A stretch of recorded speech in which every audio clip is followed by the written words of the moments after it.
Hey, what's up? Good morning to you and yours. I hope it's going well. The live stream of the Eric Zane Show podcast brought to you by a couple of sponsors. Irvine's Auto Repair, Grand Rapids Hybrid, 616-532-6600. In fact, Irvine's brings you my Facebook page each and every morning. Facebook.com/Eric Zane fan page, where I do this show live and an on-time start today. Look at that. Irvine's Auto Repair, Grand Rapids Hybrid, of course, in West Michigan, servicing European, Asian, and domestic vehicles. About the only thing that they don't worry about is Volkswagens. Or do I say Volkswagen? Because those are just the worst, and nobody likes fixing them. So screw Volkswagen. Thank you to Irvine's Auto Repair, Grand Rapids Hybrid. Reach out to them when you need a repair done on the vehicle. 616-532-6600. The show is available on Cameo. I shouldn't say the show is available on Cameo. I'm available for cameos. Reach out to me, cameo.com/Eric Zane. And one more thing worth mentioning, A&D Cleaning. They will clean your home. 616-550-3644. Reach out to Amy Porter, and she will set you up, man. I'm telling you, if you're in the West Michigan area, they also sponsor Daisy the dog. A&D Cleaning for a one-off, maybe weekly cleanup. I mean, seriously, is there anything? It's just fantastic when you walk into your home and it doesn't smell like dog shit like mine does all the damn time because someone's taken the time to clean it. And the only reason why that pops up into my head right now is because Daisy took a huge, gnarly dump in the sunroom last night. Thanks, Daisy. My God. All right. This is the 30th of October, 2020. The Eric Zane Show podcast begins now.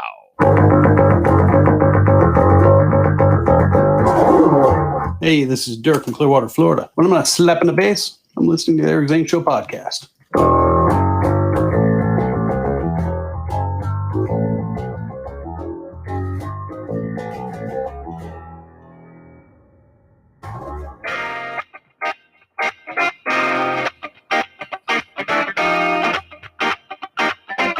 Thank you very much, Dirk. I appreciate that. How about it? That's exceptional. Red State Dirk, prolific on the bass. You heard him. What was that? Spirit of Radio at the end there?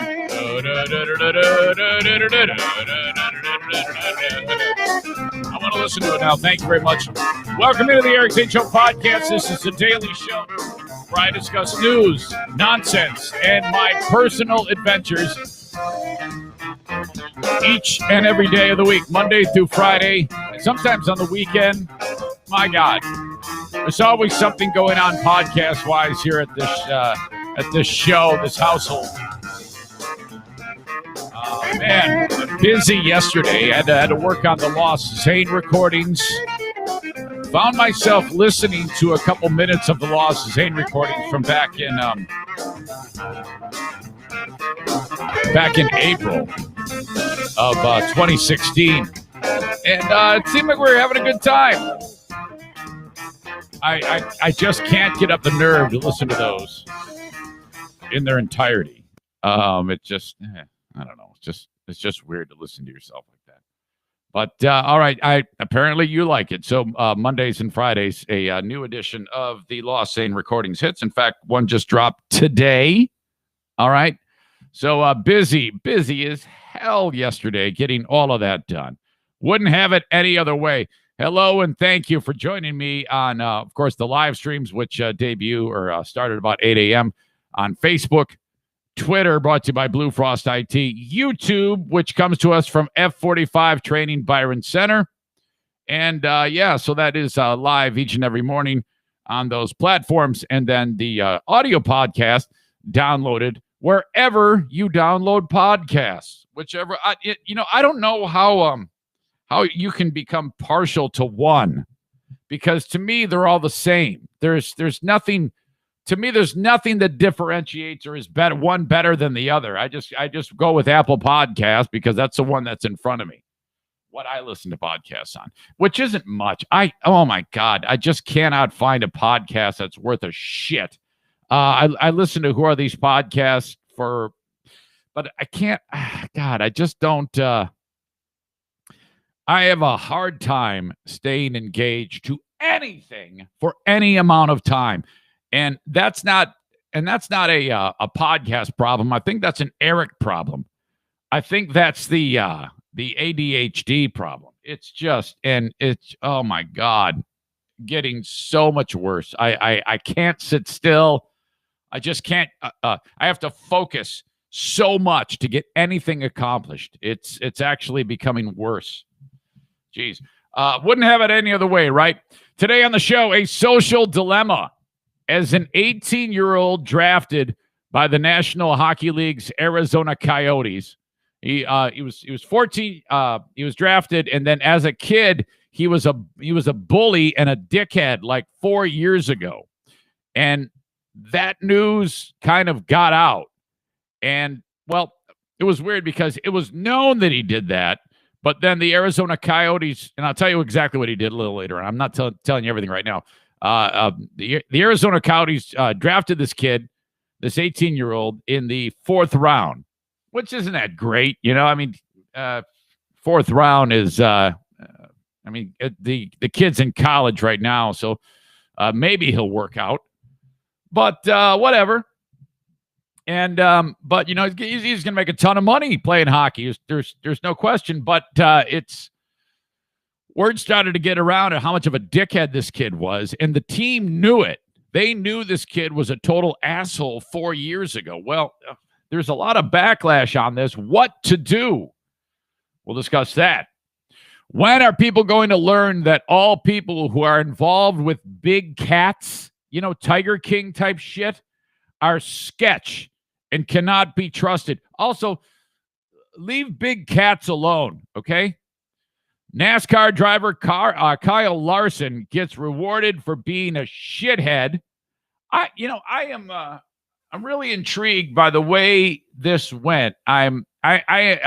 Despite us being in kind of like this race culture war that we are in, this is like the biggest upset ever.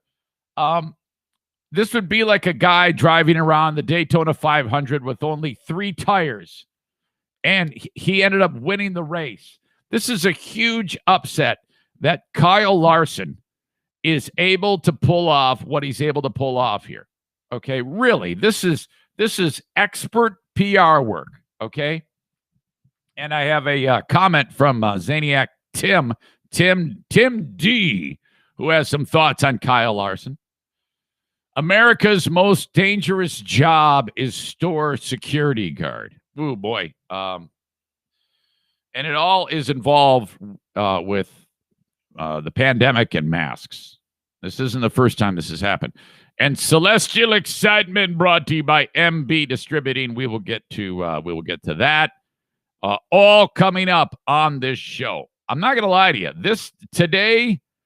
Getting this show done today. Once I get in here and the show gets going, it's like, oh, yes. Okay. Yeah. All right. Yeah, you do know how to do this. Oh, okay. How could you possibly forget?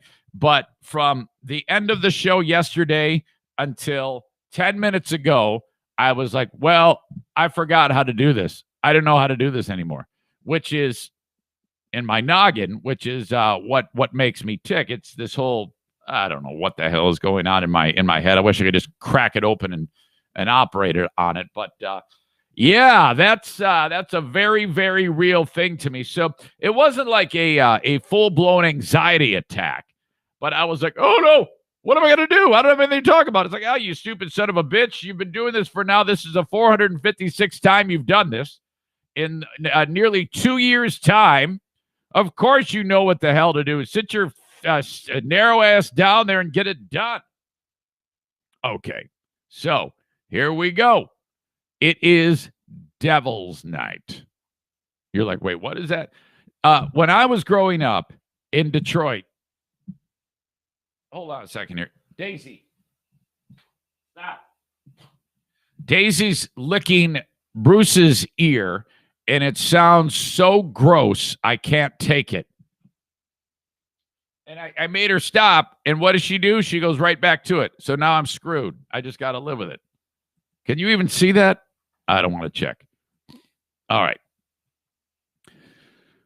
When I was growing up, sitting around the house, and I hear the term Devil's Night. What is that? I'm very young, and my brother Jim was like, "Well, that's when you go out and you destroy people's property." Well, he didn't say that, but basically that was it. And for the longest time, I grew up like this is a thing everywhere. Like the night before Halloween, you go and you destroy people's shit, and then that's okay. I actually believed it was okay to go out and like be destructive. Now, where I grew up, you are probably 5 miles away from a war zone because on Devil's Night in Detroit, I mean, it was, well, what us white kids in the suburbs would do would be throw eggs at people's houses and rotted fruit and vegetables at cars as they passed. But just a handful of miles away in actual Detroit, because I grew up in Warren, which is right next to Detroit, they actually just burn everything down. They would riot and loot and destroy shit. And I was like, what the fuck is going on, man? You turn on Channel 7 Action News, there's Bill Bonds there drunk, there's cigarette smoke wafting through the shot. And he's like, Detroit is burning, son of a bitch. And it was crazy. Mayor Coleman Young saying, shut up, damn it. Shut up. And there was like a war between Bill Bonds, the news guy, and Mayor Coleman Young. They're sitting there screaming at each other remotely as they're in different places. The mayor's getting interviewed by Bonds. Oh my God. And I'm like, this is great. I love this. What a country. So fantastic, right? That's what it was. Now, as I moved around the country over the years, that's not really a thing. I know it's not really a thing here. But us white kids would go around, we'd get eggs and toilet paper, which, by the way, what a pain in the ass to clean that shit up. If somebody throws toilet paper in your tree, you're like, yeah, well, it's going to stay there. I'm not touching the damn thing because I'm not going to get on I need a freaking cherry picker. Don't anybody get any ideas. Okay, please. I've had enough. I'm not up for it. Dissatisfied customer. No, stay away, please. And then we'd like egg people's houses. But then this happened. My brother comes running in the house and he's freaking out. Now, this is wrong on a lot of levels. The neighbor knew that the neighborhood, that the area white kids would be around, like ringing doorbells and TPing trees and throwing eggs at houses. So what did the guy do? He had more than one metal rakes. Now, not the type of rake that you would rake up leaves with. This is the type of rake with the big metal tines, okay, that you would use to like maybe bust up dirt or something like that. And he put it on his lawn, but he put it where the tines were facing up. So basically, it's like an Indiana Jones in the Temple of Doom fucking trap on the front yard of this guy's house. Like several rakes. Well, sure enough, my brother and his pal, John McDermott, are running across the ringing doorbells and they're running. And John McDermott's foot hits the rake and it goes through his shoe and through his foot and he's stuck. Oh, it's in there. Like he's like, oh God, fuck. He's maimed him. The neighbor has maimed him. Now, this is in the 70s. So it's just a different animal. Now, if this were now, this would be an international incident and it would be all over the news and there would be lawsuits. But back then, if this happened, McDermott would go home with the rake actually on his foot, and then his dad would be like, pull it off and then hit him with it, because that's what you did in the 1970s. Because, they're like, you stupid fucking kids. What the fuck is wrong with you? You stupid asshole. Fuck you. You deserve that. We would always, that's what would happen to kids. Nowadays, there's no way that you would ever do that. At least as far as I know. So good luck out there. Please don't do any deviling tonight, the night before Halloween, which, again, I don't think that's a thing around here. I for the longest time when I was growing up, Devil's Night was widespread. I mean, seriously, like I said, us white kids would throw toilet paper and then the black kids in the inner city would burn the fucking place down. Son of a bitch. But all right. Take it easy out there. Is your home open for business on Halloween? All right. Despite, I don't want to be around anybody really for the most part. I still do go around people. I don't want you to get the wrong idea. I just stay back. I'm not like quarantined. Like, hell, we're doing a fucking paintball event on, what is it? The day before Thanksgiving, November 25th. Yeah, I'm doing that shit. Hell yeah, I'm doing that shit at noon. More on that in a bit. But, I'm just going to stay away. I'm like being very careful to keep the distance between us. That's key. You can still go out and do shit.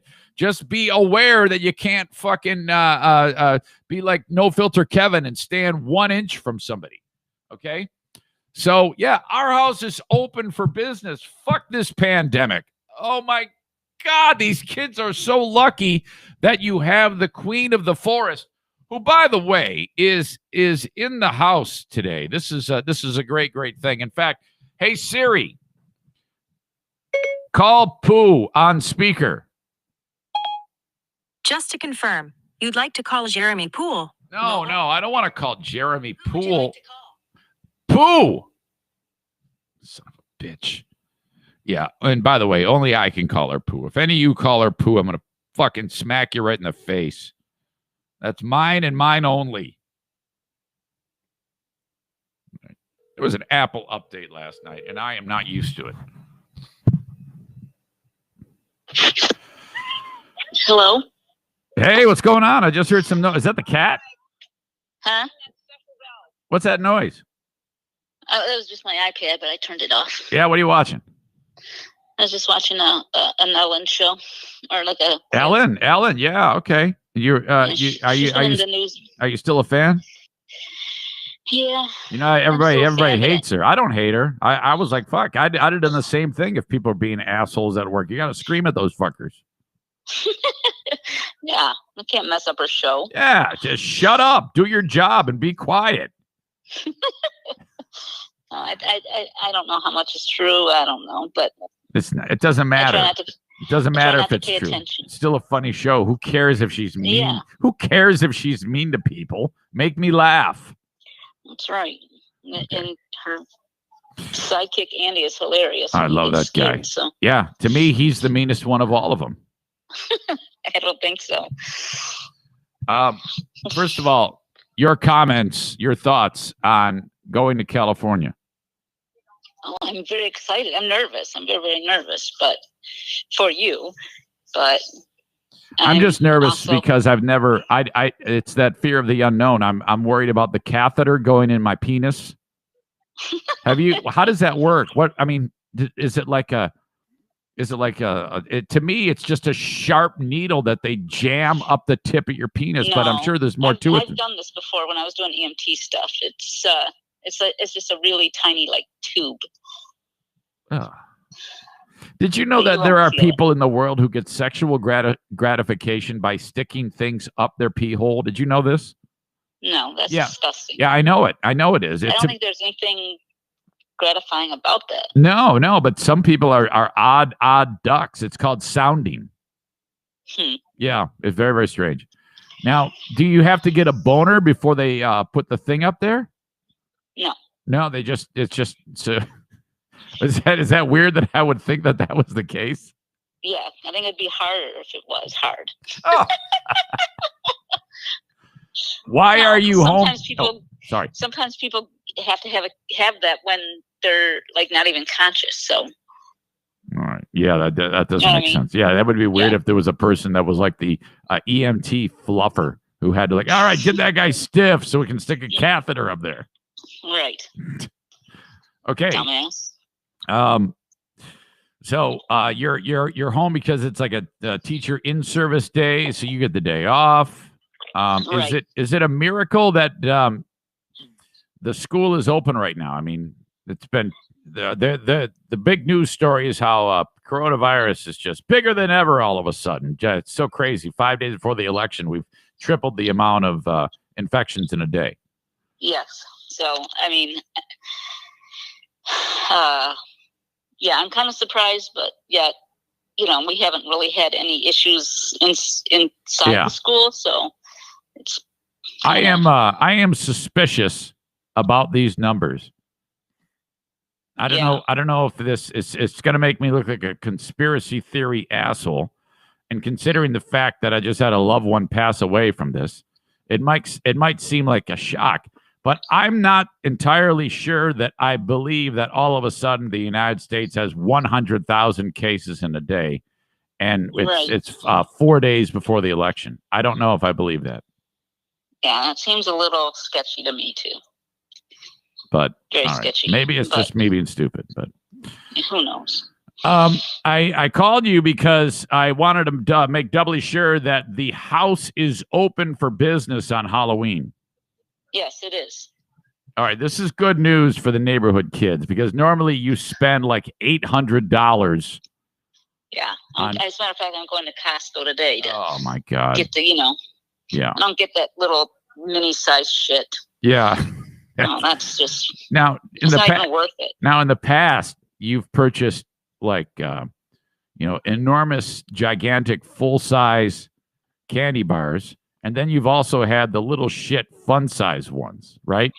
Yeah, but the little fun size ones are still like worthwhile because I buy like Blow Pops or Tootsie Pops rather than those little mini like I don't know, Kit Kat bar or whatever, or like a Lifesaver or animal crackers. If 10 kids come to the door and 9 of them are polite and one of them's an asshole. I mean, like you can just tell. You can just tell he's like a little dick. Would you make it clear that you feel that way by giving him a little shitty fun size candy bar and all the other kids get like a badass full size candy bar? No. What I usually have done in the past is I wouldn't do that. That would be rude. But even though he's rude, that would be rude. But I usually give the full-size stuff to the kids I know. Yeah. Yeah. And then kids I don't know get the normal size or whatever, the mini size or whatever you want to call it. Okay. What if you're not sure? Yeah, that's how I usually do it. But, who knows what I'll do this year. And if he, 15, 16, 17-year-olds come to my door and they're not even dressed or they're just they're getting like a popcorn ball. Yeah, I don't want any giant men at the door, for God's sake. I want little kids that are having temper tantrums and being kids. That's what I want. Exactly. Yeah, so that's how I'm going to do it. So, but then I usually I try to get like a chocolate variety. Yeah. And I also try to get like I don't know, Reese's peanut butter cups, Snickers, whatever, that kind of thing. And then I also like to try to get like a Skittles Starburst type variety. Yeah. So are you like saying to the audience, bring your kids to the house? Or are you encouraging people to take a trip actually to the neighborhood? Sure. Okay, you heard it. It's gonna be dry. It's not gonna be rainy. I've already gotten wait a minute. Are you talking about the weather or your vagina? Oh my God, Eric. I've already got a I already got a text message from Megan. You want to hear what she said? Hold on a minute. Funny. I'm laughing at my terrible joke. Okay, no, sorry. Yeah, that wasn't even funny. Yeah, no, it wasn't funny at all. I'm trying to ignore that. Okay. All right. Hey, do you want to hear what Megan said? She just texted me. Okay, good. She says, this full-size stuff is why you big house people get us poverty neighborhood kids in your hood. Yeah. We're all coming your way this year. No, that's what we want. We want that. Yeah, load it up. Load it up. We want to see more people. Yes, that's right. Party at the house. Party at the house with full-size candy bars. But you better be dressed up and you better be polite. Who, me? No, dumbass. The people that come to our house. Oh, I don't know why I'm thinking me. I clearly can't follow along with simple conversations. So make sure you wear your mask too, okay? Yeah, I will. I don't want you getting any of these kids sick. Mm-mm. All right. All right. Okay, that's it. Everything else okay? Does it still smell like shit downstairs? Because the dog took a massive dump in the sunroom, and then Kevin took a gnarly dump in the bathroom. So it was a mixture. It was a blend. It was like it was like peanut butter and chocolate go good together, except it was dog shit and human shit. Okay. No, I cleaned up very well. All right. And sprayed. Okay, thank you. All right. All right. Good night. Good day. Okay. Bye-bye. Good night. I don't know. Okay. All right. See ya. I'll talk to you later. Yes, ma'am. Okay, see ya. Bye. See ya. Queen of the Forest brought to you by Baldwin Ace Hardware, who's signing. They were gone for about a week and a half. I still have yet to put together a off-season package for the folks at Baldwin Ace Hardware. You know that it's crazy up there. In the summer months, that place is so busy in the tourist months, and then in the winter, it's like ghost town. So he still's a sponsor. It's just more scaled back, I guess. I don't even know why I'm telling you that. I don't know what the hell my problem is today.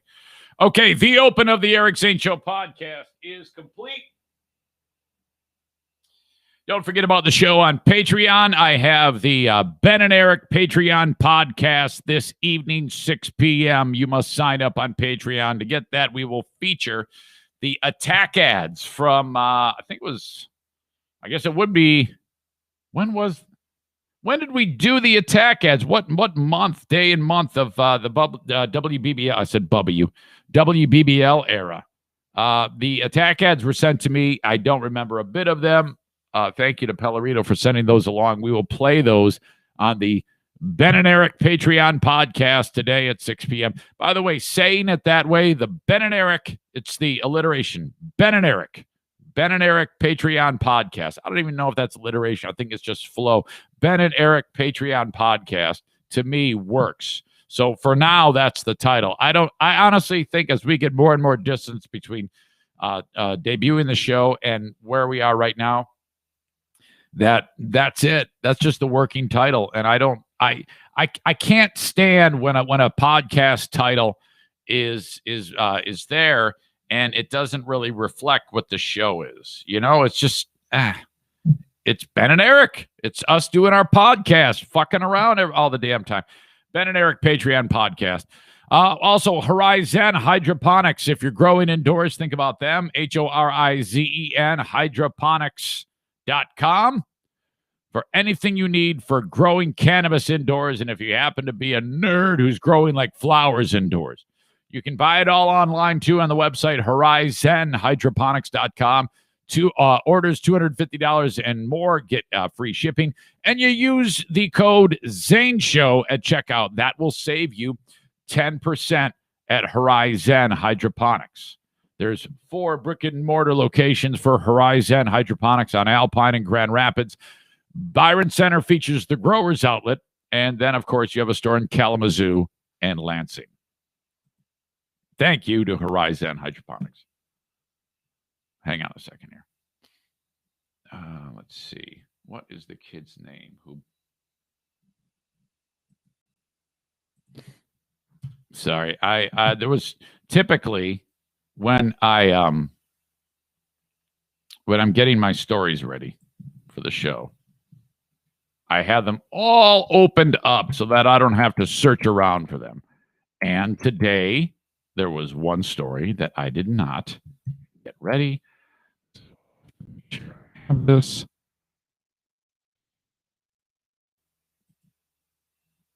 Pardon me.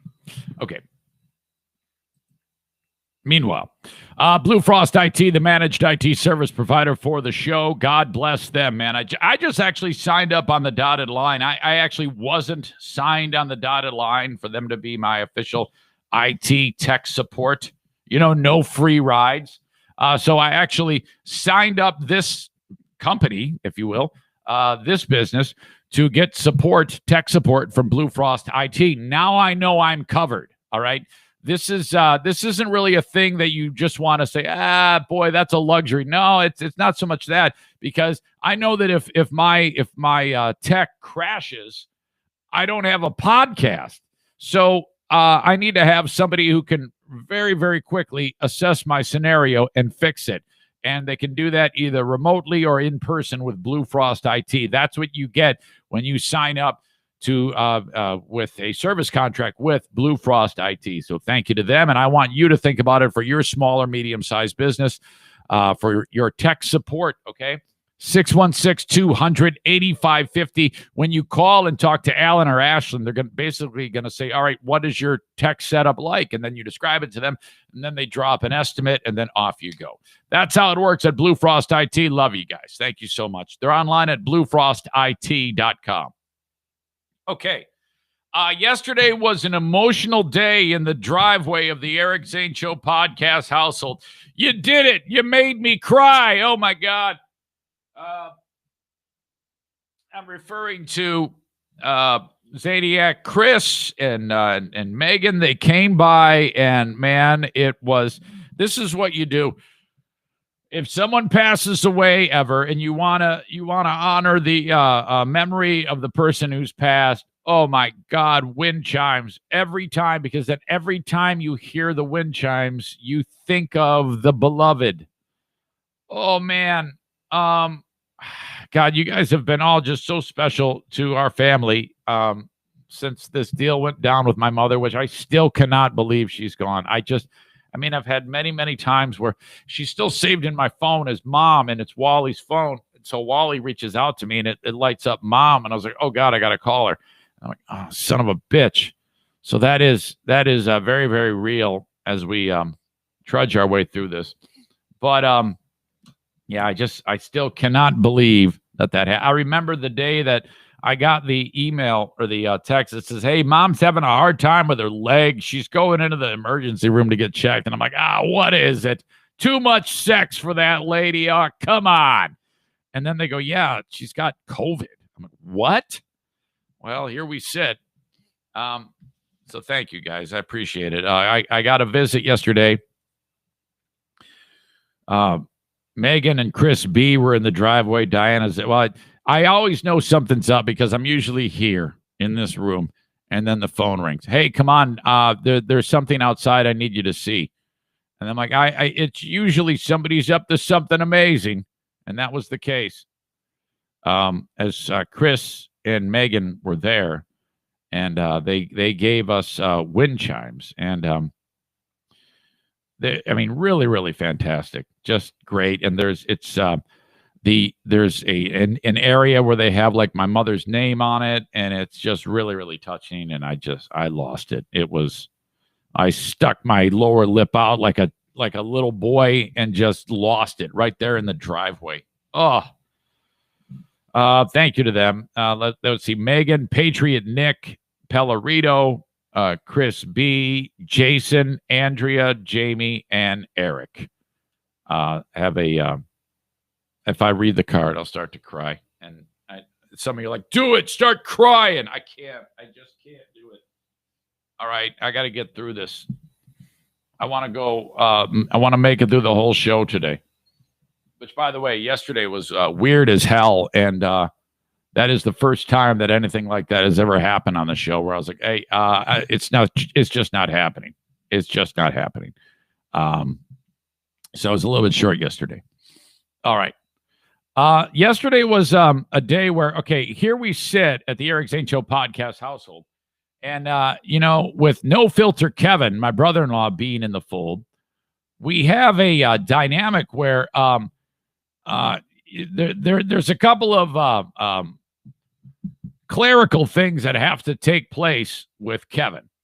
And I was cornered by Kevin, and he said to me, I want you to help me on this. I can't do it. And of all the people in the household, you're the one I want. You're the one I want. You're the one I want. Honey, the one I want. Stupid.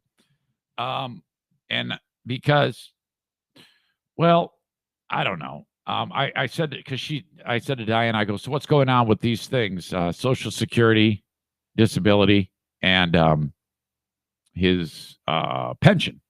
Well, I called, and I'm just waiting to hear back. And I'm like, what do you mean? Well, yeah. Well, how long ago did you call? I don't know, month and a half. And I go, yeah, no one's going to call you. You have to follow up. You actually have to. There's a lot more to it than just leaving a message. It doesn't work that way. So then Kevin says to me, yeah, I want you to do this. I go, fuck. All right. So I was able to do the appropriate things with the pension, and that involved actually you had to download a form, print it off, write some changes, and then snail mail it to these people. Done. Okay, because I'm great. Second thing was Social Security.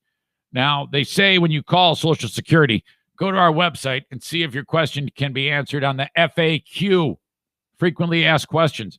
So sure enough, I go to the FAQ, Social Security, and all I want to do is he has a bank account. We don't want the Social Security disability payments to go to the old bank account. We want it to go to new bank account.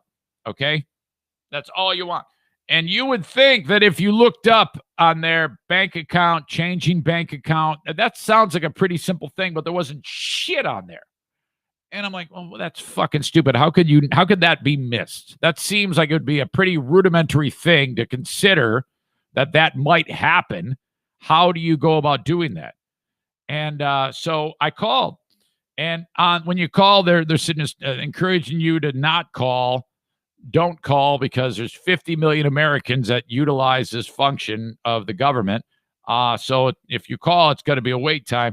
And they're encouraging you go to the FAQ. And I go, I did, dickhead. There's nothing there, fuckface. Okay, your hold time is an hour and 15 minutes. I'm like, holy shit, you got to be kidding me. We get through 15 minutes of it. I'm sitting here working. And then all of a sudden, I start hearing a busy signal. Like, Now that means they have picked up the phone and then just hung it up. And I'm like, you got to be kidding me. And so that was it. And I started over. And sure enough, same damn thing. You have an hour and 15-minute wait time. So I sat here recording the Zane Asylum.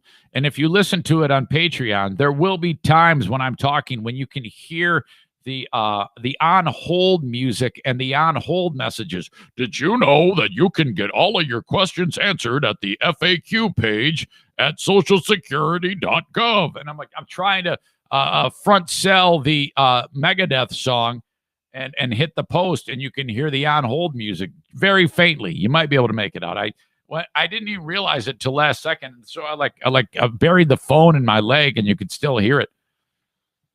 1 hour and 20 minutes passes. And then I hear it. Hello, I'm Sonia. How can I help you today? And I'm like, oh my God, I can't believe it. I go, hi there. How are you? Well, I'm fine. What's going on? Okay, so then I start the process, and I go, I'm calling, and it's always confusing because I have to speak on behalf of Kevin. I go, I'm here with my brother-in-law who can speak, but I'm helping him through the process of doing this, this, and this. And they're always really leery of that at these types of places because they want like confirmation of him. So now I've told you many times that when you're talking to Kevin, you're going to get you're going to get the whole experience. Now, though we're talking with someone on the phone and they can't see him, he's still going to get very exuberant and animated in his responses. So, God, I just, I kind of wish I had cameras all over the house so you can see this. Imagine as I wander downstairs, as I realize that it's my turn, and Kevin knows I'm coming, and I've got a stack of documents that we're going to need to give to them to be able to facilitate what we want. I sit down in front of them, and so I explained to her what's going on, and then she goes, okay, well, I'm going to need to talk to him. So it's on speaker, and I just put it over there, and then O'Neill wants to get in Kevin's lap. So O'Neill's trying to put his big fucking paws right in Kevin's lap, and Kevin's like, get out of here, get out of here. But he's actually saying that out loud, get out of here, get out. And like pushing the dog away, and this lady thinks she doesn't know what's going on. So she thinks, wait a minute, what the fuck? What have I stepped into here? So I'm like, oh no, don't hang up on us, please don't. So then I'm like, O'Neill, what the fuck, man? So O'Neill moves away, thank God. And then, because like I said, Kevin gets agitated really, really quickly and animated. So then I've detailed this before, but she asks what his address is. Now, Kevin isn't aware that Social Security hasn't updated his address. So he starts to give my address, which is not what they have in front of them. So while I'm fumbling for the document, which actually has his written old address because he's not going to be able to remember it, he starts like, well, hell, I don't know what that. And he starts freaking out and he's moving his hands. He's going, I'm like, oh shit, here we go. This is the big one. And so then I see his old address on this document and I put my thumb on it and I hold it in front of him and I go, and I'm like, read this. So then he figures it out and then he reads the address and she goes, okay. And then she asked for old bank account routing number. And I find this canceled check and I point to the routing number and I hold it up to dude and he reads that one. Oh my God, we're getting it. And I point to checking account number. He reads that one. Oh, thank God. And then so then now she knows that we're together on this. And he has to verify that he is who he is. And once he does that, he can then say, yes, now I'm handing the phone off to my brother-in-law. He's going to walk you through everything else that we need to do. So thank God, somehow we managed to get through this. It took 2 hours. When we finished, she says to me, now, I need to tell you this, that all of this could have been done on the website in the frequently asked questions page. And I'm thinking to myself, fuck you, it could. There's I didn't want to argue with her, but in my head, I'm like, well, look, lady, I looked. Maybe it's because I don't look very well or what. But no, I didn't see any of that shit on there.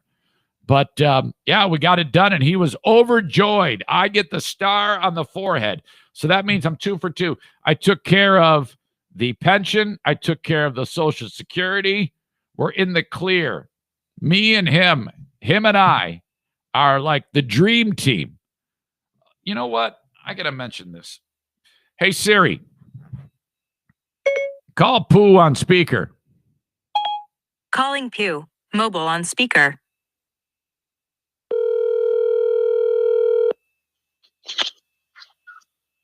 Hello? Yeah, it's me again.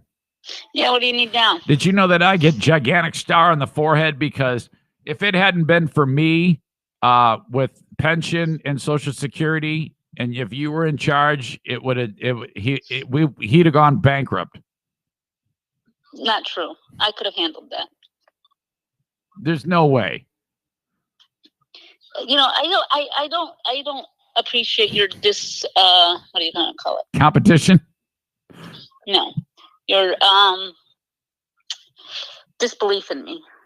Look, all I know is that when it came up with you, you said, well, I made a call and left a message. That's what did you not see? You're laughing because it's true. You said, I called and left a message. It isn't like they're sitting around going, oh, yeah, there's 50 million Americans on utilizing Social Security to think they're going to go, hey, before we shut out the lights for the night, check the messages. Oh, Diana called. Let's call her back. You're such a dick. I got to go. It's a good thing that there's someone who's crossing the T's and dotting the I's in this household. You realize that? This is true. All right, I don't know why I wanted to. I don't know why. I don't know why I wanted to rub it in, but I felt the need. Okay, well, I guess I will agree that but you can't appreciate that. That was mean. I shouldn't have done that. I do need you in my life, I guess. All right. Okay, thanks. All right, I love you. All right. Okay, bye. Have a good day. There you go. Once again, it's a double, twice in one day. Doing it with the Queen of the Forest. That hasn't happened since we were kids. I am not happy with this new space heater. Son of a bitch. I wish I had my old one that Madison destroyed. Jeez. Kent County Health Department. Love these folks over there working very hard to keep us safe as best as they can. Reach out to the Kent County Health Department if you want to look into getting all your kids' vaccinations for little or no cost. Okay? Kent County Health Department online at accesskent.com/health for any type of vaccination that the kids may need. Flu shot. I heard that fucking shithead Rogan was with that idiot Alex Jones the other day.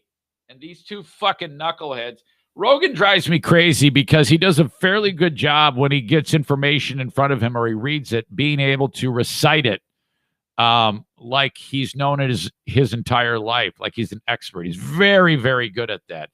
But it's remarkable how much he doesn't know. I was floored that he thought that if you get a flu shot, you can get the flu. You stupid son of a bitch. I thought that too. And then a nurse told me, you're a stupid son of a bitch. You can't get the flu from a flu shot, you idiot. It's a fucking myth. Anyway, get your flu shot at the Kent County Health Department. Get that thing. I'm hearing that the Americans are so concerned with the Rona that they expect this to be not as severe of a cold and flu season because of what people are doing to avoid coronavirus. I guess silver lining, I don't know. Thank you to the Kent County Health Department. Okay, here's what's up. On November 25th, that is just, how many days is that? That is 4 days from when I travel to California. It's the day before Thanksgiving, Wednesday, November 25th. Scheduled, Paintball War number 11, the Kidney Offensive. Basically, I walk into TC Paintball for the noon start time event with a ton of pizza from BC Pizza Grand Rapids, all right, for free. And then I set it all down, and I let you mongrels eat it while I keep away from you, socially distant. Then we get in our gear, and then I shoot the shit out of all of you on the paintball course or field, whatever you call it, okay? That is Paintball War 11, the Kidney Offensive. 4 days after that, I travel to California for the big kidney donation. All right. And I want to see you there. It's the day before Thanksgiving. That is a Wednesday, noon start time at TC Paintball. And if you're hearing this, whether it's live or you're hearing it recorded after the fact, I really need you to give me a heads up that you're coming. And I really mean that. I actually don't want you to say, oh, well, I'll get to it later. No, I want you to do it right now. I want you to pause the podcast or go to your phone or go to your laptop or your desktop or whatever it is and write to eric@ericzaneshow.com. Hey, I'm coming. I'm bringing 3 people or whatever. Would you please RSVP? That is one of my single biggest sources of anxiety when doing this show is the thought that no one hears the message sometimes because I get zero response. Now, truth be told, every single TC Paintball event has been massive. Hell, we had 40 people at the last one. Okay, huge crowd, overflow crowd. Never let me down, but just do me this solid, please. Please. Let me know that you will be there and how many of you are coming. All right. School will be out. All right. Get the kids. I'll see you at TC Paintball. The next time we play paintball after that, I'll have 1 kidney.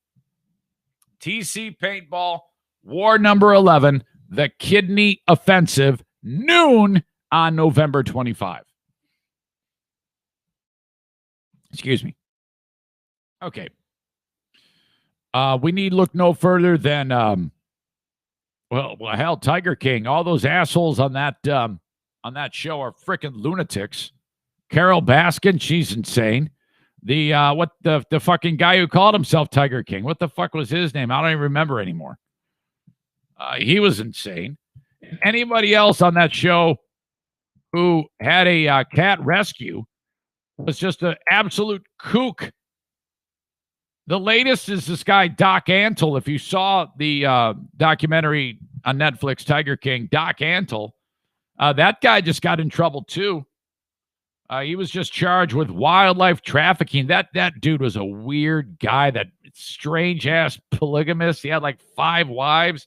No, I'm not going to lie. When I see a big cat, yeah, I'm like, God, look at that thing. It's absolutely incredible. I wish I could just pet those fluffy giant tiger ears or play with a Bengal baby. Oh my God, it's just great. But I mean, seriously, there's no business. We have no business going up to wild animals and touching them. If we're walking through the national parks and they say, stay back 300 feet, don't go near them, and then some idiot at the Sturgis motorcycle rally gets 1 foot away from some giant beast and gets thrown 4 miles by a horned gourd, my God, seriously, stay away from the wildlife. And that's coming from an idiot me who actually didn't do that at one point. This happened in Florida. Some idiot has like a it's called a black leopard. It's 150, not a deaf leopard, a black leopard. It's a 150-pound big cat, and he's like, yeah, come on in. Give me a couple $100 and you can go rub the belly of this 150-pound cat. No big deal. And some dumb son of a bitch said, sign me up. Well, we all know what happened. And it wasn't even close. It wasn't like he had a chance to rub the belly of the black whatever it was. Did I say Black Panther? I think it was a black leopard. That's what it was. The black leopard, which is like a poverty superhero. And he didn't even get a chance to do that because the second this dude walked into the enclosure, and you got to, I'll link it up. When you see the video, it's like some guy's shithole house with like a real a janky looking sketchy ass enclosure that like my dad built. And this cat's in there, hates his life. And some dumbass says, yeah, I want to do this. And he goes into the cage to pet the cat, and the cat just mauls the shit out of him. It's a miracle he's not dead. We are speaking with the attorney for the victim of a leopard attack you saw exclusively First on 10. That victim suffered severe head and face injuries after climbing into the cage with the big predator. Local 10's Terrell Fournette live now with the latest for us. Terrell. Well, this was an experience that should have never happened, according to wildlife officers. Luckily, that victim survived, but today, through his attorney, that victim is now filing a lawsuit against the owners and operators of the animal sanctuary that operates right behind this home in Davie. This is the black leopard that attacked a Clue number one: if they live in the house and the enclosures in the backyard, probably not the best. 50-year-old man just seconds after he ventured into the animal's cage. Going for the jugular, took his head in his mouth. Cut from here across. The ear was pretty much removed. The victim, Dwight Turner, seen here with a bandaged head, paid $150 for a close contact experience with the animal in an enclosure behind this Davie home on August 31st. The fee was to play with and rub the leopard's belly. We've learned Turner even signed a release for the experience. But just go to the animal shelter and get like a kitten, you asshole. FWC says such close contact is illegal, which voids that release, and officers eventually. I kind of hate going to zoos. I hate the whole prospect of it because I always just feel so bad for the animal, man.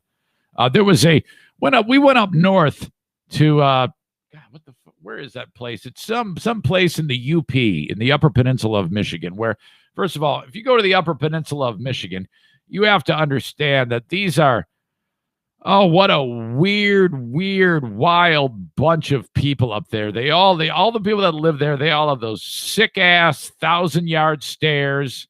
I mean, it's rough. It is, it's not for the faint of heart, man. And there is some place, it's like a bear sanctuary. I forget the name of it. And you show up there and it just seems like a cult. It reminded me of Tiger King, but for bears. And the bears, everyone's like throwing shit at them, and it's just fucked up. It's really made me feel like hell, and not a damn good vibe there. Cited Michael Poggi, who has a Facebook page detailing how he runs a sanctuary for rare and endangered animals.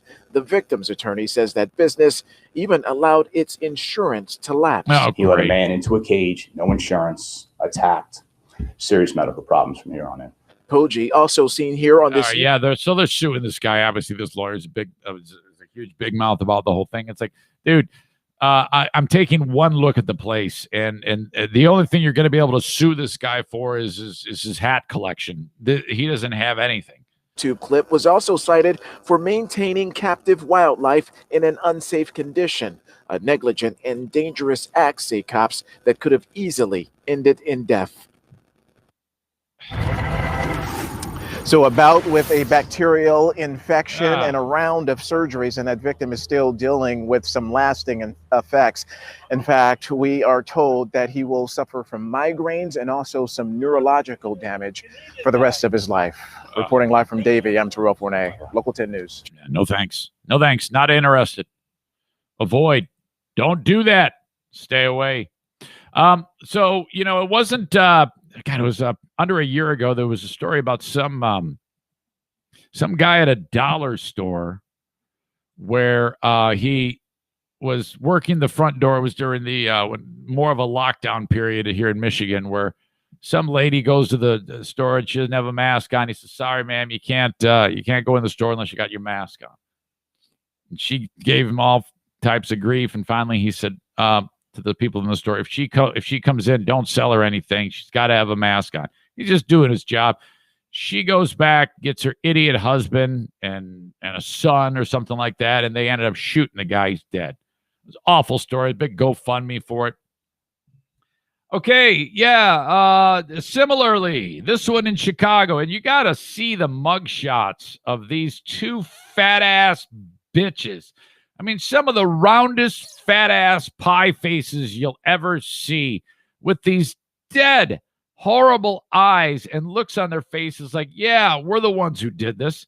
That would be sisters Jessica and Jayla Hill, who, headline reads, store security guard asks sisters to wear masks. They said, fuck no, we're not doing that. He said, well, then you can't go into the store. Who would take this job, by the way? Well, they busted out a knife and stabbed the poor son of a bitch 27 times. My God, they're held without bond. Accused of attacking the guy at a store called Snipes on Sunday. According to the spokesman for the police, the guard said, "Hey, can you wear your masks and also you hit the hand sanitizer on the way in?" And then this chick punched him. Then the other one pulled out the knife. My God, what?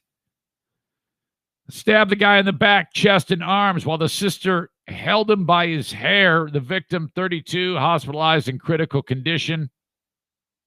They were arrested at the scene, both treated for minor lacerations. Court-appointed attorney said during a bond hearing this week the stabbing was self-defense. Sure.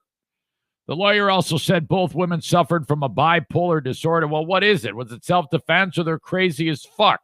What the fuck, man? Why even say that they're bipolar? If they were attacked by the security guard, well, then by all means, but I highly doubt it. I'm sure there's video. These sisters are being held without bail on attempted murder charges, Chicago Sun-Times reported. My God, Chicago. Jesus, war zone. No thanks. Nice place to visit. Terrible place to live. Okay. A&E Heating and Cooling. Joe Martinez is, as we speak, in Cabo San Lucas. A little R&R for a destination wedding. A&E Heating and Cooling. I'm getting a visit to the old. I just remember that being paid to the Eric Zane Show podcast household today for the tune-up. Okay, I'm on a schedule where I pay them one fee once a year, and then I get the furnace tuned up, and then I get the air conditioning tuned up. And you can do the same thing. He'll try to sell you that, and I encourage you to buy it because you call him up at 616-516-8579. I don't know if he'll pick it up right now when he's in Mexico. Hey Siri, call Joe Martinez on speaker. Calling Joe Martinez. Home on speaker. But when you call him at 616-516-8579, if not, leave a message or whatever. And what is it? Come on, man. get that furnace tuned up for $79. He utilizes the Comfort Maker brand of air conditioners and furnaces. That is cool. And he encourages you to get other estimates from other people that do the same thing. And then, in fact, make Joe third. Has been forwarded to an automatic For God's sake. 6-1. All right. He encourages you to get more than one estimate. Call on 2 other companies. He doesn't care who. Small, large, local, doesn't matter. And then do him third. And then if by chance Joe's is more, and don't tell him you did that, okay? You got the 2 estimates. Then you called Joe and then say, yeah, okay, but these 2 guys, this one's cheaper than you, and Zane said you're going to beat it. So I believe you're going to be changing your price. And he's going to go, shit, that little asshole. That's what you do. Thank you to Joe. Terrytown RV online at terrytownrv.com. They're on Division between 68th and 76th Street. Great group of folks over there signing up for more advertising as we speak. I usually do it by the quarter. So if you hear me say that, it's like, hey, just sign up for another 3 months. That's how we do it on the show. Terrytown RV, Division between 68th and 76th Street, or go to their website, terrytownrv.com. Shop around online or do it in person in their indoor showroom with more than 200 units available at Terrytown RV. Okay, some of you folks are going to get into a travel trailer for like $180. And then you can't really go out and camp right now because it's getting cold. But then you really have something to look forward to as soon as the parks open up, coming in the spring. And then, man, I love this the most when you have a young family. Again, I wish I had done this when I was younger. Instead of just sitting around here getting drunk, yelling at the kids all the damn time. Get out. Get out to the great outdoors with Terrytown RV. Okay, if you remember NASCAR driver Kyle Larson, this is my take on this whole thing. What he has done in being able to get re-signed now to Hendrick Motorsports. This is the team that brought you, I think, Jimmy Johnson and Jeff Gordon. Arguably one of the biggest teams in NASCAR, I think. I don't know shit about NASCAR, but I know Hendrick Motorsports. Well, just to recap, Larson was driving for another team called Chip Ganassi Racing. And then during the pandemic, they're like, hey, Kyle, we want to keep you in front of the fans and active. So play this NASCAR video game with a bunch of fans. And a bunch of us gaming streamers on Twitch are going to be watching you. So there's thousands of people watching Larson do his thing with a stupid video game. And then he's talking to his spotter who's helping him play. And he says, hey, man, can you hear me? Hey, man, can you hear me? Hey, N-word. And so he said that. And then that was a huge deal. And he lost it all. Now, all right. So I guess that's to be expected. If you drop that in that way in the middle of a race war that we are in right now, it was terrible timing. It was all at about the same time as the old George Floyd thing was going on. So, Larson is like, son of a bitch, my God, it's all going up in smoke. And it did. I mean, the guy lost everything. And then really phenomenal here. The PR move here to get back at it and lose your job and then work your way up the ladder is just incredible. You see this from time to time.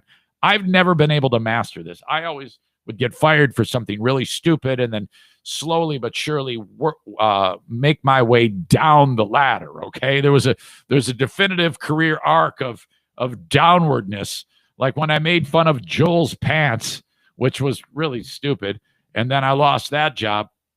It's kind of like going from the penthouse to the outhouse when I went from Freeburn Hot Wings to what I had going on BBL. I didn't think that at the time. I thought it was the greatest thing in the world, but whatever. Well, this guy, though, he loses his job for something far worse. I mean, he dropped the N-word with the hard R, okay? Which is really also phenomenal that if you have the hard R on it, rather than the A, it's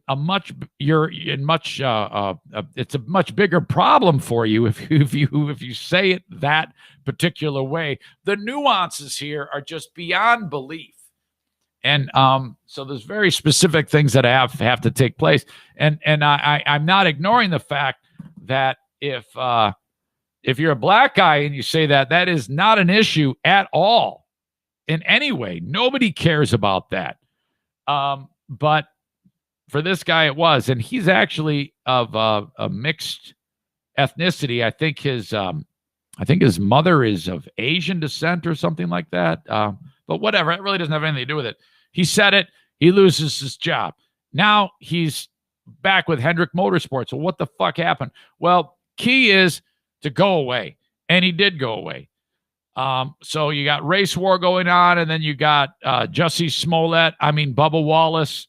That whole thing happened, and then he just lays low. Then I played it for you. He spoke with somebody. I forgot who the guy was. Some black guy. He sat in front of him, and basically the guy, it was James Brown, asked him a bunch of tough questions, and he answered them thoughtfully. And he kept talking about doing the right thing, and Larson was grilled for extensive time, and my God, he passed with flying colors, and he was able to convince a number of people, and I believe him. I don't believe for a second that Kyle Larson had any malice in his heart when he dropped the N-word at all. I don't think there's a racist bone in this guy. I think he just said it, and he explained it that he would just say that flippantly in jest to people. And yeah, that's true. But then if you do that and you get caught, then you do have to play the game like he's playing. And he fucking crushed it, man. This guy is a wizard at this, a PR, A+ grade here.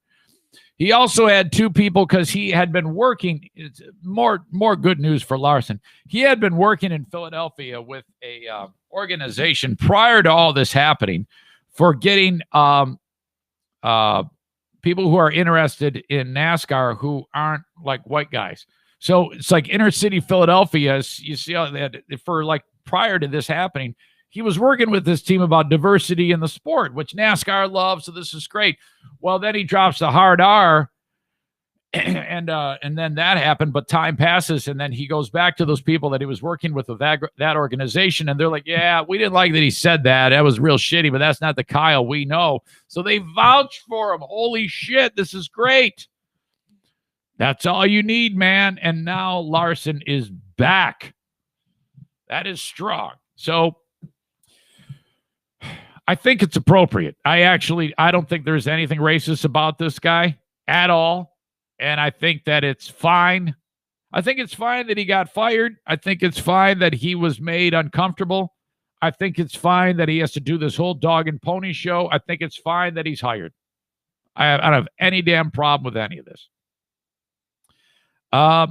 Let's see. This is Zaniac Tim D. Here's my take on Kyle Larson. I never want to see Jussie Smollett act ever again. I don't know why he starts with that. To be honest, I never heard or knew about him until his incident. He is scum for trying to do what he did. He can go get fucked by 100 elephants, in my mind. Now, let's bring in Kyle fucking Larson, Tim D writes. First off, I've gone to MIS numerous times. My mom tried for years to get tickets for my dad and my brothers to go to the race on or near Father's Day. I have raced at Kalamazoo Speedway in the enduro races. It was and still would be awesome. I'll send a link. It's basically a race where smashing other cars is encouraged. I watched it. It looks awesome.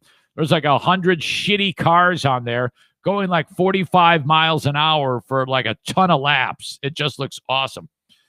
He adds, so I'm not a person who hates the so-called redneck hillbillies who only know how to turn left. I was a massive fan at the peak and a casual one now.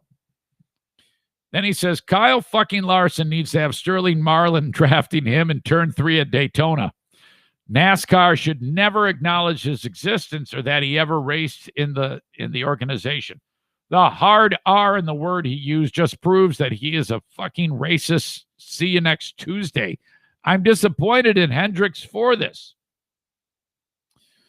Bubba Wallace, also a dick, but I'll give him a little leeway because it's got to be hard being the only person who's black at the track.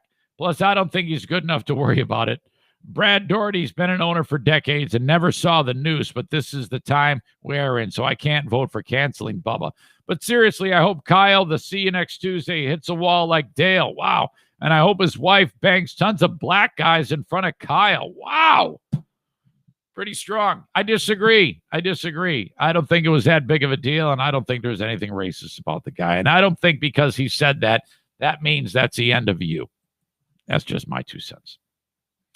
Okay, I was, it was really something. I got, Cole reached out to me via email. Thank you, Cole. And a couple other people said, dropped it on me too, that yesterday, when I was talking to the young lady, Ashley D, who doesn't want her last name used, talking about her brother, Justin, who is the dude who broke both sticks in the wrestling thing. I was surprised because the New York Post got a hold of it. One of the writers was doing some follow-up on the story of Justin in Delaware breaking both of his legs. And when he was doing that follow-up, he apparently, I guess he was, I don't know if he actually spoke with Ashley, but dude from the New York Post by the name of Justin Tash, T-A-S-C-H, did an article. Chris Jericho donates $2,000 to wrestler who gruesomely broke both legs. And I linked it up on my social media. He talked about it a little bit and talked about what happened. And then you scroll down a little bit. It says Justin was posing on the road before hopping back down to the ring floor.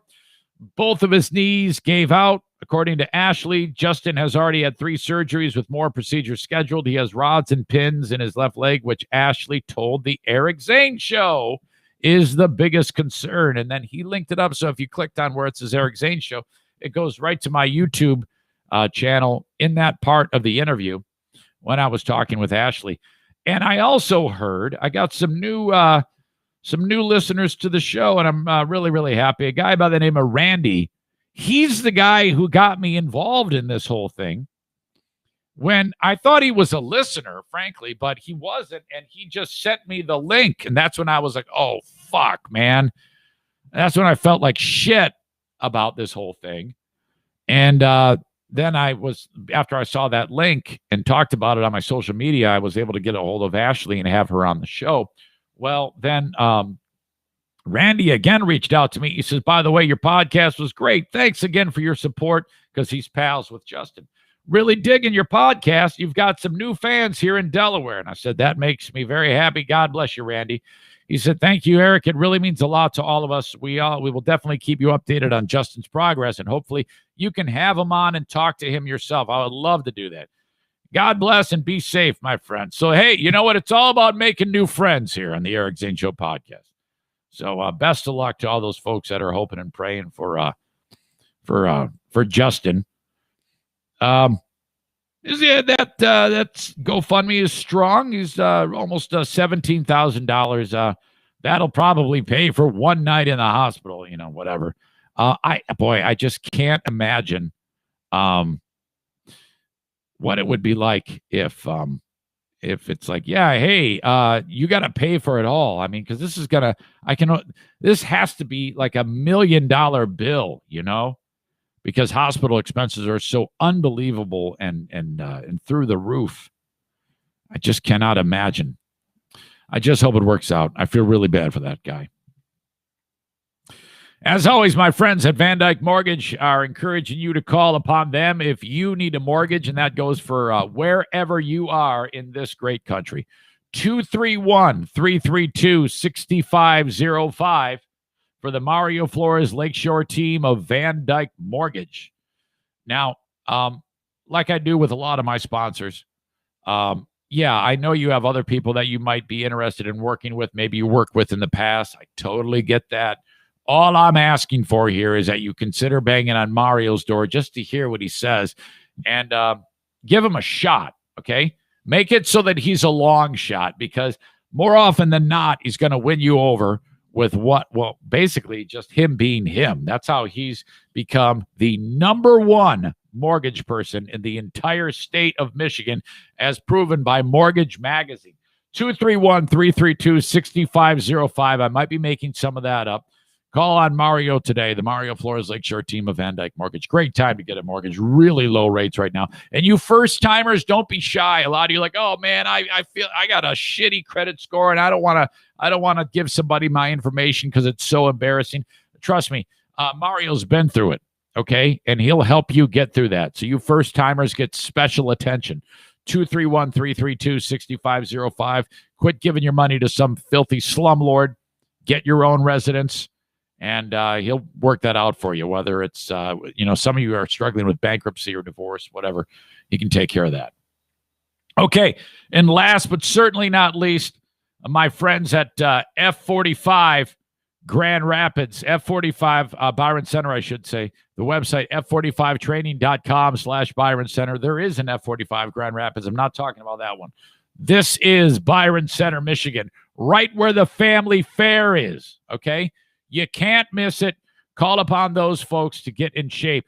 Group training with a personal touch. You work out any hour during the day, and you work out on the weekend. You show up. Everybody's getting ready for the workout. It's a 45-minute long burner. Oh, my God, your muscles are screaming. You get people in off the street who have never lifted a weight or done any bit of exercise whatsoever, and then these folks train them. They teach them. Before you know it, they're experts, and they're giving their advice to the newbies. What a setting. Awesome. You'll make new friends. They've got a great setup there. F45 Byron Center, f45training.com/Byron Center. You get a week free when you go to that website. Sign up, and off you go. Okay, got to talk about this hockey player. This one's going to get a lot of traction from some of you because it's a bit of a social dilemma. In fact, let me bring in the Queen of the Forest one more time. I want to get her opinion on this. Sorry about this, but I think she should be in on this. Hey, Siri, call Pooh on speaker.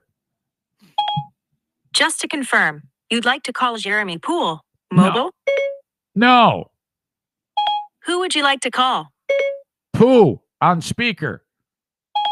Calling Paul, mobile on speaker. No, I don't want to call Paul. Why is this? How does it work sometimes and not others?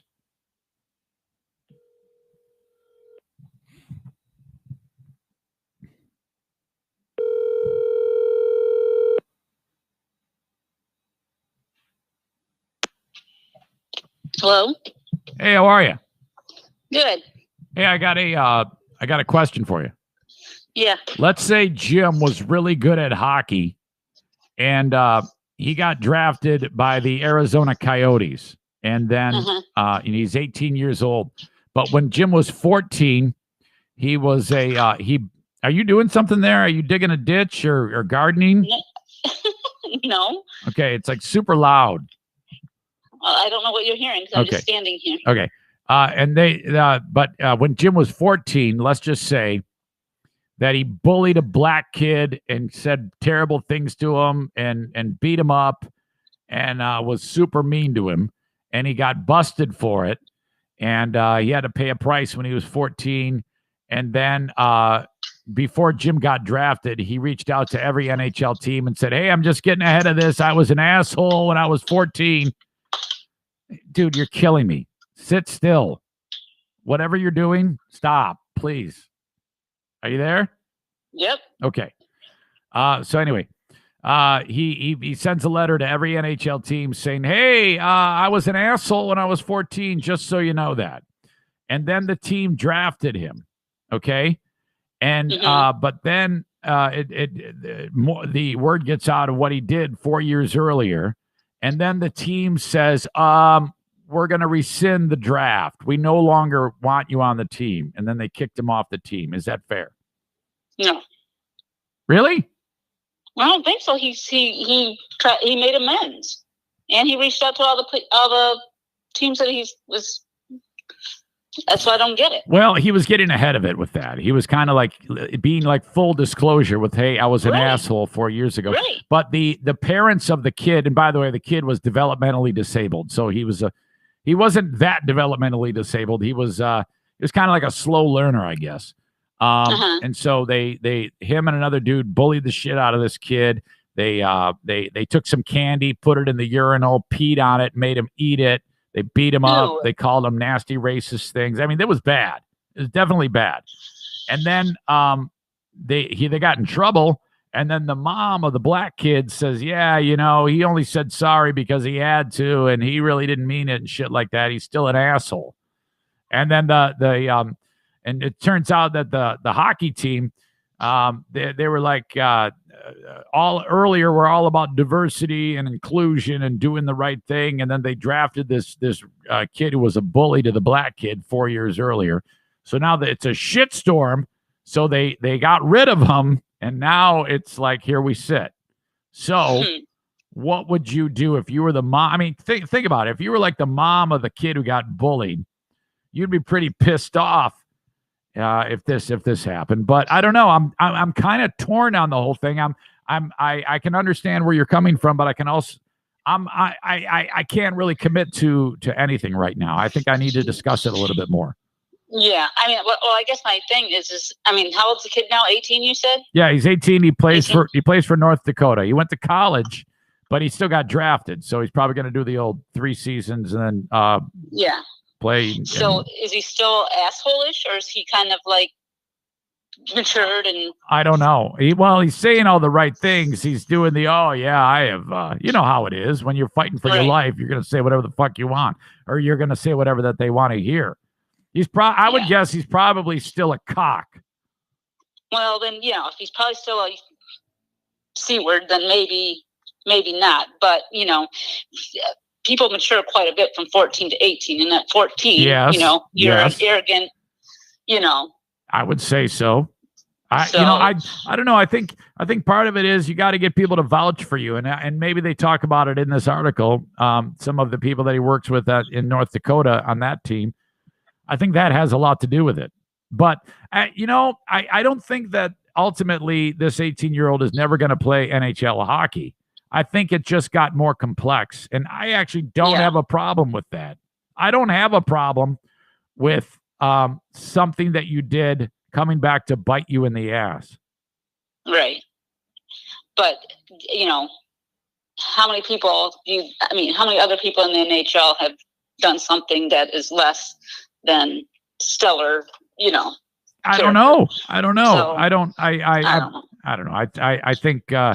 I think basically just taking the facts of the case and not comparing it to others. I think comparing it to others can be tricky, Yeah, right. That's true. Yeah, I don't know. Okay, I'm going to get into this. Oops, sorry. I just feel like at 14 you make really stupid, ignorant mistakes because especially boys, because they mature a lot slower than, and I just think, when you're a 14-year-old boy trying to be cool, and I mean, that's mean and hateful, and I would, I don't know how I would handle it if it was my kid that acted like that, but at the same time, I mean, is he going to have to, All right. Duly noted. I'm gonna get into it more. Okay. All right. Sounds good. Okay, thanks. Okay, love you, bye. I love you, bye. Yeah, fuck this kid. This kid's an asshole. He is. Fuck him. It's about damn time that somebody did something and then gets in trouble for it. I mean, it's not like this kid can never play hockey again. All right. And truth be told, if he's good enough and he behaves well and he's learned his lesson, he'll do the right thing. He'll do the fucking Kyle Larson on the deal and really work hard at it. And it's going to take a little more time. Sorry that it took so much time, but screw you, you little asshole. Holy shit. So the Coyotes draft this kid in the 4th round, and then they turned around and said, fuck it, you're out. The Coyotes, this is the article that blew the lid off the whole thing from Craig Harris and Jose Romero of the Arizona Republic. Last month, hang on, I got to turn this heater off. God, I hate this heater. It blows either 8,000 degrees or makes the room 40 below zero. It's just There's no like in between. Shit. Bought the wrong one. The Coyotes, get this, they boasted about having their chief executive selected to an elite National Hockey League committee that pledged to stop racism. But the team then spent its first draft pick on an 18-year-old who admitted to bullying a black kid who has developmental disabilities. Oh, my God. The kid is Isaiah Meyer Crothers, who told the Arizona Republic that he was stunned and saddened when he learned that the Coyotes drafted this kid, who he grew up with in Sylvania, Ohio.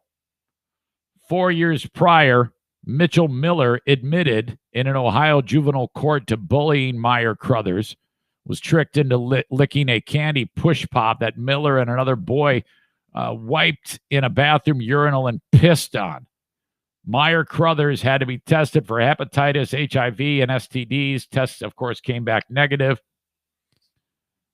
Meyer Crothers, who's now also 18, lives in Detroit, said Miller had taunted him for years, constantly calling him Brownie and the N-word, while repeatedly hitting him while growing up in the Toledo suburb. Other students at their junior high confirmed to police that Miller reportedly did this. He pretended to be my friend and made me do things I didn't want to do. Kid said in a phone interview, in junior high, I got beat up by him. Everybody thinks he's so cool because he gets to be in the NHL, but I don't see how someone can be cool when you pick on someone and bully someone your entire life. Fuck yes. Fuck this kid. Miller was the Coyotes' first pick. Team didn't have it. Just yesterday, they rescinded the pick. It went around on social media that they were getting some serious heat about picking this piece of shit. How the fuck can you have a chief executive officer on the team be side with the league to be like working on inclusion, and then you draft this fuck and you knew that he did this shit? How the fuck can you do that? Oh my God. I mean, how was he even drafted? Because the kid sent all these notes. He sent notes to every NHL team saying, hey, by the way, 4 years ago, boy, you're going to laugh. I was a real prick. I tell you what, I was just an asshole. But it's cool now, man. I paid my debt to society. I got in trouble. So yeah, go ahead and draft me. I can do anything with a puck. The team didn't have its top 3 picks because they were traded away because they suck. Revoked by the NHL for violating the league's combine testing policy. That's another story. Attempts to contact Miller through the Coyotes and his family and attorneys were unsuccessful. He issued a statement late Friday through the team expressing contrition. Well, of course you did. You got caught and you're seeing your career go up in smoke. That's how you do it. I would love for once to be someone to say, for someone to say, I want you all to know that I did that 4 years ago. I apologize for it then, and I'm not apologizing anymore. I'm not going to sit here and be a pussy and just say I'm sorry because I want to save my career. I think there's actually a place for that in the world at some point. I would actually have more respect for a person if they said that. I said, yeah, I already said I was sorry back then. The Coyotes chose Miller 1 month after Coyotes president and CEO Xavier Gutierrez was named to the NHL's Executive Inclusion Council. Whoops. A group the league said will focus on combating racism and fostering diversity in the sport. Oh, my God. They choose this idiot a month after that guy did that? God. In announcing his appointment, the Coyotes issued a press release that Gutierrez wants diversity and inclusion to extend beyond the Coyotes' front office and hockey operations. Now, the team had boasted that Gutierrez is first Latino president and CEO in the NHL. They're like, we are so inclusive. We got, here at the Arizona Coyotes, we've really turned the corner. We are the new standard, the gold bar in being inclusive, as we have the first Latino president in the NHL. Hey, let's go draft the kid who pissed on a push pop and shoved it down the black kid's throat while calling him an N-word. Owner Alex Marullo in 2019 is the first Hispanic owner. The Coyotes have made clear their plans to increase their potential ticket buying audience with expanded outreach in communities of color under their new leadership. Oh, everything was coming up roses till this happened. So they end up drafting this asshole, and then reporters from, this story is what blew the lid off of it. And then, the backlash was swift and sudden. So much so that the Coyotes said, fuck it, we're done. We are out. We rescind the draft. You can have this kid. Myers Crothers, developmentally 4 years behind his peers, said he was sick to his stomach when he saw on his phone that Miller had been drafted. He texted his parents writing, "Did you see this? It hurt my heart, to be honest." Myers Crothers said, "It's stupid that they didn't go back and look what happened in the past, but I can't do anything about it." Most professional sports teams do extensive research on the background and character of draft picks, especially high draft picks that command larger financial commitments. Coyotes general manager Bill Armstrong was not involved in drafting Miller. That was part of the arrangement with his previous team, the St. Louis Blues. He's like, "Not me. I didn't do this." The Arizona Coyotes do not condone any type of bullying behavior. I was unable to participate in this year's draft. But prior to drafting Mitchell Miller, our scouts were made aware of his history and the bullying incident. Mitchell, the kid, sent a letter to every NHL team acknowledging what happened and apologizing for his behavior. I bet you if you're him, he's thinking, "Yep, I'm done. We're good." Mitchell made a huge mistake, but we are providing him with a second chance to prove himself. We hope that he uses his platform. This is what they were saying after they drafted him. They were like, "Oh yeah, he made a mistake, but it's cool." All right, and again, if you do that, if you make that mistake and you come out and you say you're sorry, I think that the team at that point should reach out to the kid who was bullied and the parents. That's basic, right? Well, they didn't. And because of that, that's where they got in trouble, which is horseshit by the team. How can you get that letter and go, "Oh, yeah, he pissed on a push pop, shoved it down the kid's throat, called him the N-word and beat him up, and he's developmentally disabled. But he said sorry. Yeah, well, we'll just have to take his word for it. Let's draft him." Oh, my God. The mom of the kid that got bullied said, "Yeah, they didn't call us." What the team is saying is what Mitchell did to him didn't matter. She said they owe our son an apology. They are not part of the solution. They are part of the problem, and they're adding fuel to Black Lives Matter, she says. Joni Meyer Crothers said she wonders how Gutierrez and Marullo from the Coyotes would feel if Miller had taunted one of their kids and used a disparaging word for Hispanics. "Put yourself in our position. Would you be okay with it?" she said. "It's a joke that a sports team would do this." Let's see. The NHL responded, no, never personally apologized. Miller and another kid were charged with assault and violating the Ohio Safe Schools Act in February of 2016 when they were accused of all the shit I've already talked about. Miller and the other kid punched and pushed the kid, and it's all caught on video. The mom said, we chose to spare the kid.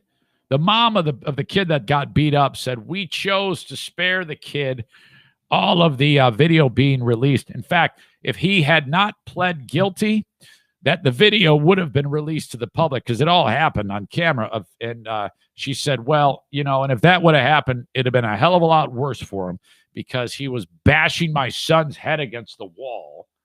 And the world would have seen that. But that never saw the light of day. And then he sent an apology through the court, but never said anything to the kid." After the team did that, after the team drafted him, the team said we can trust this player. So they did, but enough shit has happened that they have now rescinded it. So I guess we'll have to wait and see. And again, I don't have a problem with any of this. I don't have any problem with this whatsoever. It doesn't mean it doesn't mean that he is never going to be able to play hockey again. He's playing for the team at North Dakota, and they say that he is he's doing great there, and they can vouch for him, and they feel that he is sorry. So that's that. And I would say that the punishment fits the crime in this case. All right. That's that. Okay. Story I was going to get to yesterday, did not. I will get to it now.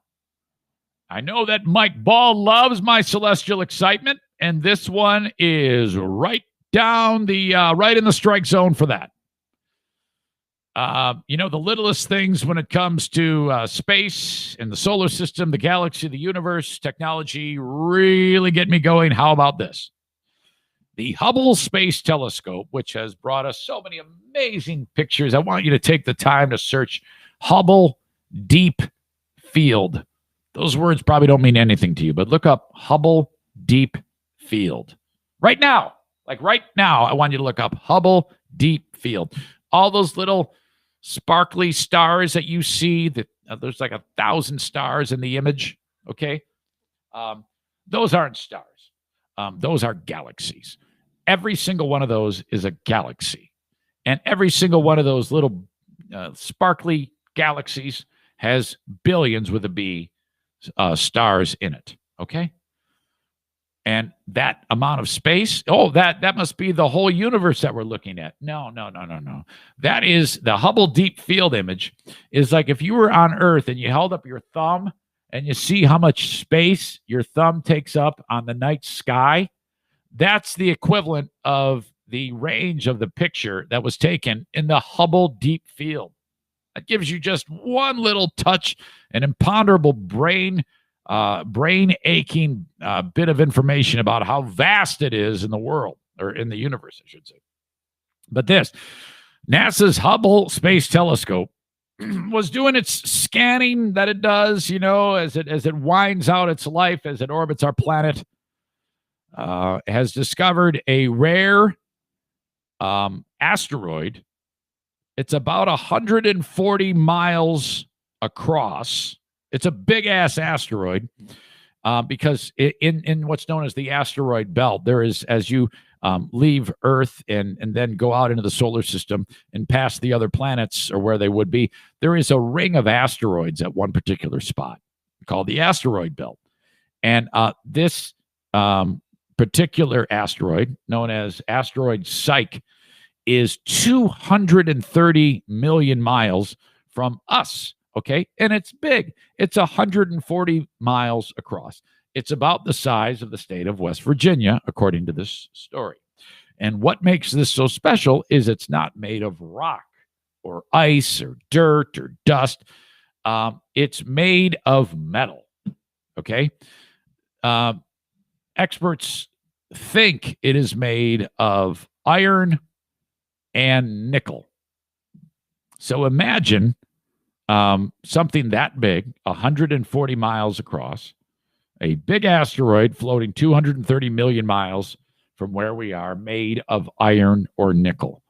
Okay, but you're like, big deal, I mean, how is that?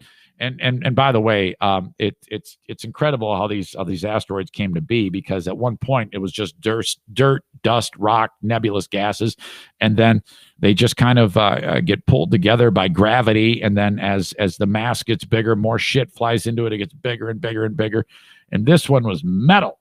Okay, so metal has value. They put a price tag on it. On the asteroid Psyche,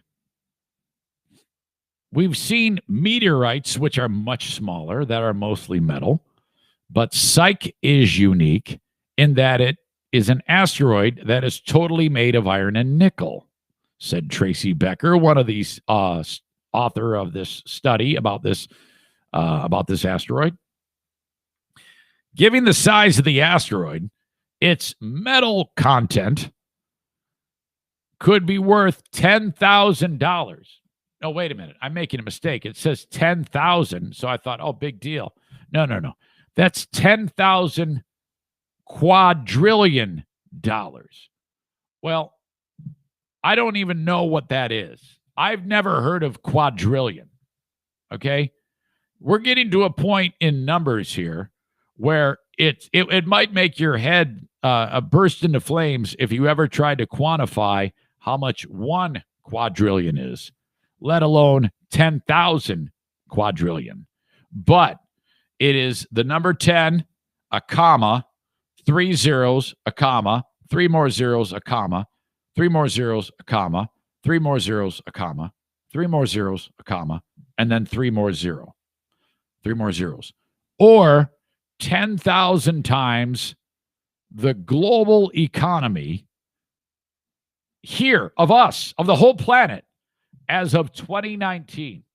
10,000 times the global economy using ultraviolet spectrum data collected by Hubble.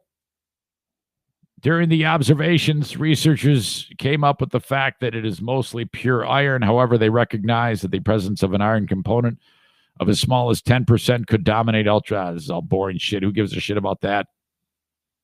The asteroid is believed to be the dead core left by a planet that failed during its formation early in the solar system's life, the result of many violent collisions in its distant past.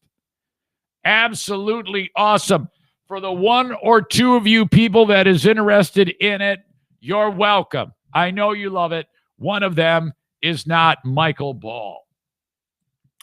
Ladies and gentlemen, if you want to reach out to me, Eric at ericzaneshow.com. I will go over the Facebook comments when the podcast is completely finished, as I will the email. Thank you for being here for it, both live on Facebook, YouTube, and Twitter, and then wherever you download podcasts, listening to it after the fact. After it posts, recorded. That's going to do it. That is the week. Don't forget, 6 p.m. Eastern Time, the Ben and Eric Patreon podcast happens. We'll be getting after it. Looking forward to being here with you live on Patreon. Just sign up at patreon.com/Eric Zane. One of the 5 different things I give you every single week on Patreon. Well, actually, it's more like closer to 10.